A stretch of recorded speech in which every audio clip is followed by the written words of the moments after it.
Assalamualaikum warahmatullahi wabarakatuh. Wilujeng enjing sadayana, wilujeng tepang sareng simkuring Anjani Dewi Mulyaningsih dina Kilas Mi TV News Update.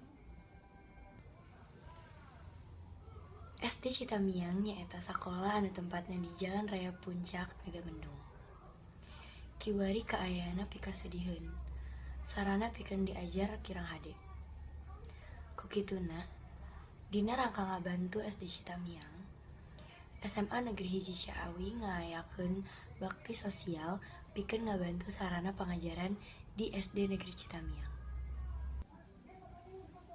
Pikeun leuwih jentrena, tim Mi TV News tos kasambung sareng reporter Bunga Aliani anu aya di lapangan. Mangga Bunga.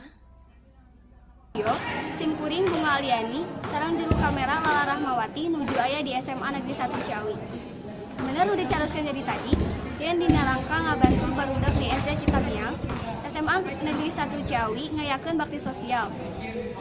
Pikeun ngadukung sarana pangajaran di sakola eta. Bakti sosial anu diayakeun ku pihak sakola dilaksanakeun ku OSIS, sarta siswa-siswi manik diharapkeun partisipasina dina acara ieu. Dina bakti sosial ieu, unggal siswa diwajibkeun mere Rp5.000, di mana kumpul dina donasi eta dibalikeun kana alat tulis. Jadi, hal anu dipasihan teh alat tulis sapertos, buku, pensil, penghapus, penggaris, sarta pulpen.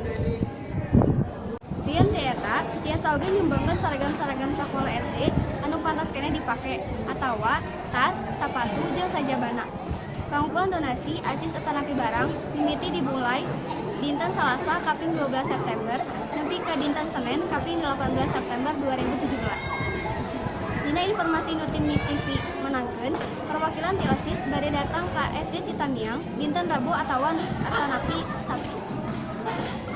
Cenah, pun oge aya susunan kegiatan anu dilaksanakeun di ditu. Nu kahiji nyaeta acara formal, di mana donasi anu parantos dikumpulkeun dipasikeun ka pihak sakola SD Citamiang. Teras nu kadua di jam 8 hingga 11 pihak OSIS di SMA Negeri 1 Ciawi ngayakeun games pikeun barudak SD Citamiang. Sangkan barudak teh ngarasa kahibur sarta aya oge pangajaran di jenna. Sakitu laporan Tiaki.